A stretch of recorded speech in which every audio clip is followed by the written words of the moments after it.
Manolotra ny fiarabana ary manonona ny fiadanan'ny tompo anao sy ny ankonanao hatrany izahay, sady falinirany koa manasanao anaraka ny fandarantsika hatramin'ny farany. Mbola miresaka ny finoany Abrahama hatrany tsika ary manovo lesona sy fahalalana avy amin'izany finoana zay atao hoe narahinasa, nitondra fitahiana, nitondra fifandraisana hety teo amin'Andriamanitra sy Abrahama ary zarainy amintsika izany finoana izany.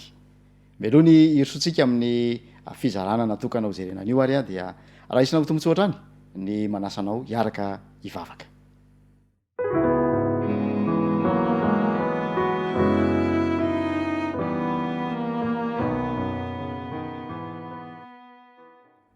Tompo masino mbola faly ravoravo izahay satria lehibe ny famindram-po sy ny fitahiana zay arotsaka ao isan'andro aminay tsirairay avy.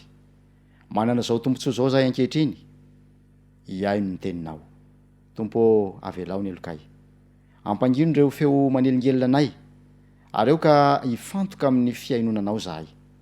Dia ny fiainona mahavonjy, fiainona mitondra ao amin'ny fanapahan-kevitra, fiainona mitondra fitombona, fiainona mitondra famonjena.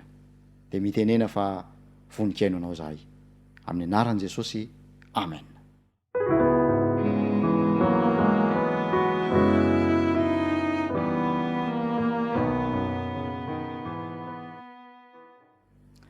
Mbola raisina ho tombontsoa sy fifaliana hatrany ny miaona finaritra aminao ary anovo hery indray amin'ny alalan'ny ten'Andriamanitra isika. Mbola ny fanandramany Abrahama ihany no andeha angalantsika lesona androany, ka ny Genesis 2:20 zay tantara isan'ny mampangitakitaka hitantsika ao amin'ny soratra masina no andeha angalantsika lesona vitsivitsy anio. Genesis 2:20 dia ny andininy faharoa no ovakitsika. Genesis 2:20 ka ny andininy faharoa. Ary hoy izy, ento ny zanakao, ny lahy tokanao zay tianao, dia Isaka, ka mankanesany amin'ny tany Moria, ary atero any izy ho fanatitra hodorana ao amin'ny tendrombohitra anankiray zay ho lazaiko aminao. Genesis 2:20 ny andininy faharoa. Abrahama resahin'Andriamanitra, angatahiny, fanatitra. Zany no hitantsika ao amin'ny toko zay atao hoe mampivaraontsana ny mpamaky mandraka androany io. Fizantoetra ny Abrahama no hitantsika ao amin'izany toko 20 ny bokin'ny Genesis izany. Ny fantaniana vitsivitsy zay azo apetraka isarianan'izay tsika dia hoe mba azonao an-tsaina ve ny tebiteby tao amin'ny Abrahama rehefa nandreza ny antso izany. Nanahoana ny fihetsepon'ny ity lehilahy antitra ity, izay fantatsika tsara fa ny andro fatratra ny fahaterahany Isaka nandritra ny taona maro, tao amin'ny taona ny fahanterany, efa saika very hevitra sy very fanantenana ny amin'izay andova azy, ary efa imbetsaka izy no mampatsiahan'Andriamanitra ny amin'ny teny fikasana hanome taranaka azy io. Nolazainy tamin'izany fa raha izao no mitohy Andriamanitra dia Eleazara anankiray amin'ny mpanompoko no andova. Efa nikaronkevitra ihany koa zay Abrahama tamin'ny alalan'ny tolotsaina nomeny Sara vadiny, ka niteraka tamin'ny agara Egyptianina any Ismaela, zay noheveriny fa hanampinan'Andriamanitra hanatanteraka ny teny fikasana. Azonao an-tsaina ve ny tebiteby tao anatiny? Manoloana n'izao antso lehibe ho amin'ny fanoloran-tena izao. Inona no ho lazaina ny Sara rehefa manontany Sara hoe nankaiza Isaka? Ary tsapatsika ve ny tomba midin'izany Isaka izany teo amin'ny fiainan'ireto mpivady antitra ireto? Izany rehetra izany no fanontaniana mby ao an-tsaina rehefa miresaka ny fanandramana teo tendrombohitry Moria isika, dia ny fotoana zay nanehoany Abrahama tamin'Andriamanitra ny finoany. Raha jerentsika ny tontolo-kevitra mifaninandalana amin'izany toe-javatra izany, dia fanaon'ireo mpivavaka tamin'ny andriamanitsy izy tany Mesopotamia ny mitondra ny zanany ho fanatitra hodorana ho an'ireo andriamanitra zay nivavahany izy ireo. Ary tao anatin'izany fiarahamonina izany no nisy an'ity Abrahama ity, zay natsoan'Andriamanitra avy any amin'ny tany rainy mba handova ny tany zay nampanantenainy. to tia metraka fanontaniana amin'ny Abrahama Andriamanitra amin'ny alalany ty fizantoetra ty manao hoe ny finoanao ahy sy ny fitiavanao ahy ve ry Abrahama mitovy amin'ny fitiavan'ireo jentilisa mpanompo sampy ny Andriamaniny ka ahafoizany zanany. Fa itsy an-daniny ihany koa maneho sary lay Andriamanitra zay hahafoy ny zanany mba hisolo any Abrahama sy ny taranany amin'ny fahotana. Ary io zanak'Andriamanitra io dia hipoitra avy eo amin'ny taranak'i Abrahama amin'ny alalan'i Isaka araka ny teny fikasana. Izany rehetra izany no mifamatotra ao anatin'ity resaka fanandramana teo tendrombohitry Moria ity. De hozy hoe tsapatsika ve ny tomba midin'izany Isaka izany eo anatrehindreo ray aman-dreniny. Fa arakaraky ny atsapatsika an'izay zany ny alehibiazan'ny fahatsapatsika, ny fahalehibiazan'ilay fahafoizana zay natao de ny anolorana ny Isaka ho fanatitra hodorana. Zavatra roa no andeha ho marintsika. Be dehibe ny leçon azo tsoahana anatin'izany Genesis 4:20 zany, fa zavatra roa lehibe no ndao ho marintsika ny am'izany fanandramany Abrahama izany. Ny voalohany de zao, efa fitsipimpiainany Abrahama mihitsy ny makatoan'Andriamanitra. Raha tsy ahivitsika ny resaka ny fahalaovany tamin'ny mpanjakan'ny Sodoma, de hozy izy tamin'ny mpanjakan'ny Sodoma hoe efa nanangatanana tamin'i Jehova, tamin'Andriamanitra. Zany hoe misy fifanekena latsapaka sy mafiorina eo amin'Andriamanitra sy i Abrahama. Ary izany fankatoavany Abrahama zany dia efa fitsipimpiainana zay nyvelomany hatramin'izay. Raha mamaky ny Genesis 4:20 isika, ao amin'ny 14, mampatsiahy antsika ny fiangian'i Abrahama izany de zao no voalaza. Genesis 4:20 de ny 14. Dia nandeha Abrahama arak'izay fanolazain'i Jehova taminy, ary Lota koa mba niaraka taminy, ary efa 570 taona Abrahama raha niala tao arana izy. Lay antitra 570 taona. Nasain'Andriamanitra niala tao amin'ny tanàna ny fianakaviany, reo havana maminy mba andeha ho any amin'ny tany zay nampanantenainy. Tany mbola tsy fantany. Fa ny zavatra mahafinaritra de zao, ny 14 tapany voalohany dia nandeha Abrahama. Efa fiainany Abrahama, fanambo napetraky Abrahama mihitsy ny andeha raha vao maniraka Andriamanitra. Ao amin'ny Genesis 1:20 ijerentsika n'izany fahatapa-kevitry Abrahama izany, de zao ny voalaza eo amin'ny 14:40. Genesis 1:20 dia ny fomaraina koa Abrahama ka naka mofo sy siny hoditra iray feno rano, ary nomeny ny Agara ka napetrany teo antsorony, ary natolony azy koa ny zaza, de nampandehaniny izy mianaka, ary lasa nandeha izy ka nirendreny tany nefitry Beriseba. Fanapa-kevitra mafy ihany koa nandalovany Abrahama ny androka any Ismaela zanany. Mino ahy ianao fa tiany Abrahama Ismaela, zanany menaky ny ainy, na dia tsy zanaky ny teny fikasana aza de zanaky Abrahama araka ny nofo. Kanefa rehefa niteny Andriamanitra hoe alefaso i Agara araka ny tenin'ny Sara, dia tsy niady hevitra i Abrahama, fa araka ny voalazantsika teo hoe efa fitsipimpiainany mihitsy ny fankatoavana, de nankatoan'Andriamanitra izy de nalefany i Agara sy Ismaela. Azonao an-tsaina angamba ny tao ampony zany lay antitra izany rehefa nandefany izy mianaka andeha irendreny. Ao amin'ny Genesis 4:17 no amafisiny Abrahama indray izany fahatapahan-keviny zany. Ary ny fomaraina koa Abrahama dia nanisy laseliny borikiny ka nitondra zatoviny roa lahy niaraka taminy sy Isaka zanany, ary namaky ny azo ataina amin'ny fanatitra hodorana izy, de niainga ka nankany amin'ny tany izy efa nolazain'Andriamanitra taminy. Fanapa-kevitra tsy miovana ny Abrahama. Na inona asain'Andriamanitra ataony dia nataony zany. Na dia atao manohitohina ny tombotsony, na dia atao mandringotra ny fihetseham-pony aza izany, na dia manorotoro ny fanahiny aza izany, dia efa fahatapa-kevitry Abrahama mihitsy ny ankatoan'Andriamanitra. Reo antony anankitelo ireo de efa ampy anaporofontsika fa lehilahin'ny fankatoavana i Abrahama. Ary ny ten'Andriamanitra de mampianatra antsika fa ary Abrahama nino an'Andriamanitra ka dia nisaina ho fahamarinany izany. Fa eo amin'ny 10 amin'io Genesis 4:20 io no tena nanamafisany Abrahama ho rempoko, ho rem-pirenena ho voarakitra ny tantara mandrakizay ny fahatapaha-keviny. Genesis toko 4 ka ny 10 zao ny voalaza. Ary Abrahama nanintsitra ny tanany ka nandray ny antsy mba hamonony ny zanany.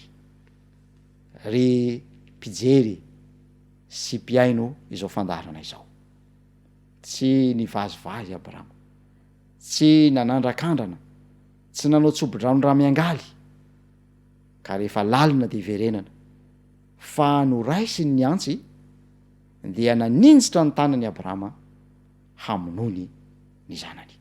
Efa vonona ny kitay izy tsika teo, efa vita ny altara zay anaovana ny fanatitra, efa napetraka teo ambonin'ny altara ny fanatitra, efa nofatorana ary efa mandray antsy Abrahama izao.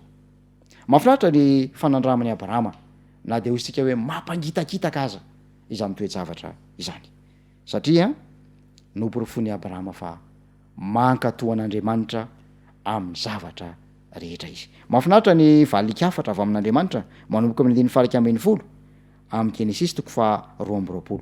Fa niantso azy ilay anjelin'i Jehovah tany an-danitra ka nanao hoe ry Abrahama ô, ary kosa izy inty aho, de hoy izy aza manintsitra ny tananao amin'ny zazalahy, aza maninona azy akory ianao, fa hitako zao fa matahotra an'Andriamanitra ianao ka tsy narovanao tamiko ny zanakao dia nilahy tokanao.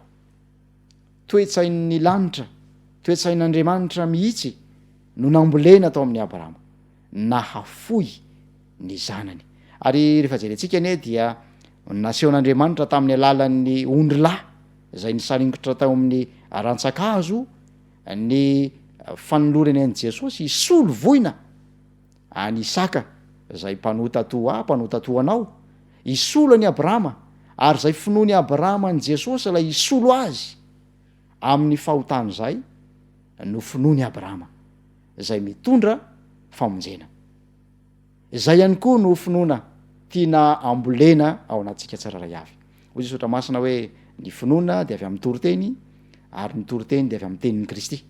Tian'Andriamanitra ny ahatonga ny teny hanjary ho finoana velona sy miasa tahaka ny an'i Abrahama ka ho finoana mahavonjy ho antsika tsiraray avy. Finoana zay ambaran'ny apôstôly Jakoba fa araina asa, satria maty izany raha tsy arahana asa.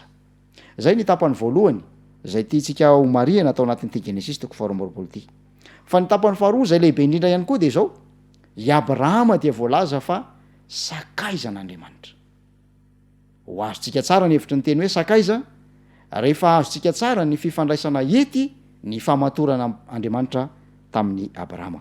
Ao amin'ny Jakoba 2 ka ny 7 de zao no voalaza. Jakoba 2 ka ny 7. Ary tanteraka ny soratra masina manao hoe ary Abrahama ninon'Andriamanitra ka nisainao fahamarinana zany, ary natao hoe sakaizan'Andriamanitra izy. Nahoana moa i Abrahama no nahazo an'izany anarana hoe sakaizan'Andriamanitra izany?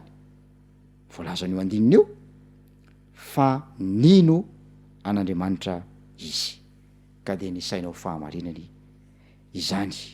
Ao amin'ny Isaia 1:7 ka ny 9 dia Andriamanitra mihitsy no milaza hoe sakaizany i Abrahama. Isaia 1:7 ka ny 9 fa ianao kosa ry Israely mpanompoko sy Jakoba zay nofidiko, taranaky Abrahama sakaizako. Mbola nitehirizin'Andriamanitra ny fisakaizana tamin'ny Abrahama rehefa nandimby ny taranaka taorian'ny Abrahama. Maneo fa ilay fisakaizana zay ny fanaovan'Andriamanitra sy Abrahama de fisakazana maharitra, fisakazana tsy ravan'ny fiemorana sy ny fahalemen'ny olombelona, fa fisakazana latsaka lalina ary mifamatotra amina teny fikasana. Dia lazain'ny fanambarany Isaia teo fa sakaizan'Andriamanitra ina, zanaky ny sakaizany Israely sy Jakoba. Tatsika ao amin'ny Genesis 9 de 7 araky ny fanavakina tamintsika teto tamin'ny fandarana teo aloha, hozy Andriamanitra hoe afeniko amin'ny Abrahama ve zay ataoko? Rehefa sakaizan'Andriamanitra ny olona anankiray dia tsy manafina ninina aminy Andriamanitra. nambarany tamin'ny abrahama fa horavany sodoma ary dia nanao fanelanelanana tam'zany i abrahama manao hoe mbola misy nitoriana ny fahamarinanao nandray ny fahamarinanao olo marina aoka tsy ho aringanao miaraka amin'ny meloka ny marina zany ny fisakaizana fahasahina zay ateraka ny fisakaizana teo amin'ny abrahama sy teo amin'andriamanitra ety de ety ny fifandraisan'andriamanitra sy abrahama ry mpiaino sy mpijeryjaina isany ao amin'ny filazantsara ny jaona toko 5:10 ny 4:10 de te iantso anao sakaizany tahaka ny mahasakaizany any abrahama ihany koa andriamanitra jaona toko 5:10 ka ny 4:10 zao ny voalazany ten'andriamanitra ianareo ny sakaizako ary raha manao araka zay andidiko anareo inona moa ny tsy ambaratelo na mpisakaizan'andriamanitra sy abrahama nanao araka zay nandidiny Jehova ozy Jesosy hoe ianareo ny sakaizako ary raha manao araka zay nandidiko anareo te ho sakaizantsika andriamanitra tahaka ny mahasakaizany any abrahama te tsy hanafina na inona na inona amintsika andriamanitra tahaka an'izay nataony tamin'ny abrahama te amonjy an'izao tontolo zao amin'ny alalantsika andriamanitra tahaka an'izay nataony tamin'ny abrahama te amonjy ny fianakaviantsika te amonjy any lota te amonjy ny tao sodoma sy te amonjy ny olona rehetra ihany koa andriamanitra amin'ny alalan'ny abrahama ary te amonjy atsika amin'ny alalantsika te amonjy ny avatsika sy ny mpiarabelona amintsika ihany koa amin'ny alalantsika izy amin'ny mahataranaki abrahama antsika ny antso alefa amintsika de zao te ho sakaizan'andriamanitra ve ianao tsy kisendrasendra izany tsy fientanam-po fotsiny zany fa fanapa-kevitra tahaka an'izay nataony i abrahama izany miantso atsika andriamanitra mba hankato azy dia ho voasokajy eo am'laran'ny sakaiza isika andray ny fitahina mahasakaiza isika ary ho fitahina ho an'ny hafa ny fisitsika tahaka ny fisiany abrahama teo amin'ny fiarahamonina niara-belona taminy ivavaka isika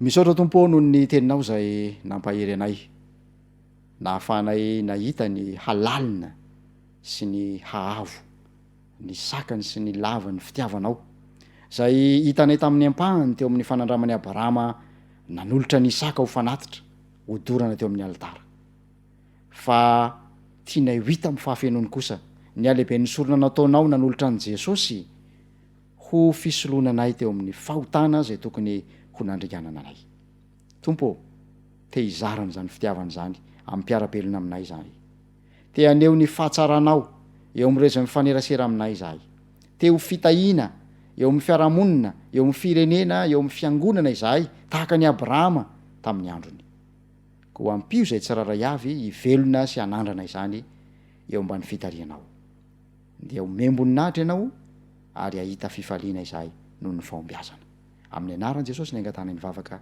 amen.